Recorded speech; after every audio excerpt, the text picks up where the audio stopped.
अभी इस वक्त जो है मेरे घर पे यहाँ क्लिफ्टन पे इस वक्त जो है कराची का सबसे जदीद तरीन वेदर स्टेशन इस वक्त हमने इंस्टॉल किया है। सबसे पहले जो वेदर स्टेशन हमने इंस्टॉल किया था वो क्या था 2015 में। ये अपनी मदद आपके तहत जो है हमने मंगवाया था अपने सेविंग्स से, और उसमें कुछ ज़रूर ऐसे लोग जिसने उस वक्त हमें थोड़ा बहुत हमें डोनेशन दिया था, फाइनेंशियली सपोर्ट किया था। उसके बाद आहिस्ते आहिस्ते हमने अपने सिस्टम्स को अपग्रेड करना शुरू किया, और आज इस वक्त 2020 में जो है हमारे 3 ऑटोमेटिक वेदर स्टेशन जो हैं वो कराची में काम कर रहे हैं।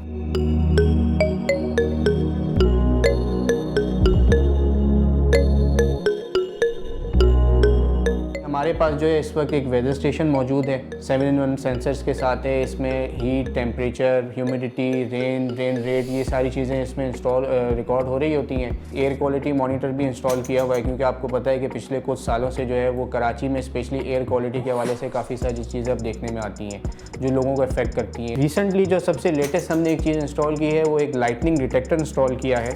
बेसिकली ये करता ये है कि 40 किलोमीटर के रेडियस में, यहाँ क्लिफ्टन से लेके चारों तरफ जो 40 किलोमीटर के रेडियस में अगर कोई सीवियर लाइटनिंग इवेंट्स हो रहे हैं थंडरस्टॉर्म के दौरान, क्लाउड टू क्लाउड या क्लाउड टू ग्राउंड जो लाइटनिंग स्ट्राइक्स हम देखते हैं अक्सर इवेंट्स में, ये बेसिकली उनको रिकॉर्ड करता है, उनका एस्टिमेटेड डिस्टेंस और उनका एक डायरेक्शन हमें बता देता है कि फ़लाँ एरिया में इतने डिस्टेंस के ऊपर जो है लाइटनिंग स्ट्राइक्स हो रहे हैं। ये ब्रांडेड सिस्टम्स होते हैं, ऑटोमेटिक सिस्टम्स होते हैं, और ये हमने मोस्टली जो है वो बाहर से ही इंपोर्ट किए हुए हैं। इस एरिया में जहाँ हम इस वक्त बैठे हैं क्लिफ्टन में, यहाँ पर आज तक इतने सालों बाद भी जो है कोई ऑफिशियल वेदर स्टेशन मौजूद नहीं है। हमारे आसपास इस वक्त अगर मैं एटलीस्ट अगले 5 से 7 किलोमीटर या एटलीस्ट 10 किलोमीटर की भी अगर मैं बात करूँ रेडियस में, तो कोई भी मेरे स्टेशन के अलावा ऐसे कोई दूसरा स्टेशन ऑफिशियल या अनऑफिशियल मौजूद नहीं है, ताकि हम अपना डेटा जो है उस चीज़ से वेरीफाई कर पाएँ।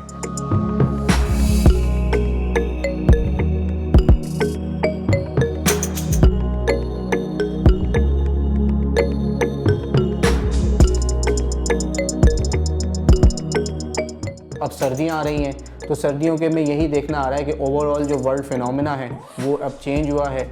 हम जो है वो एक लानीनिया सीज़न में दाखिल हो रहे हैं। तो ये लानीनिया सीज़न ये होता है कि पूरे वर्ल्ड के वेदर को जो है एट अ टाइम जो है इफ़ेक्ट कर रहा होता है।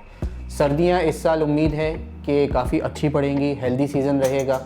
नॉर्दर्न एरियाज़ में जो है वो बारिशें भी अच्छी रहेंगी।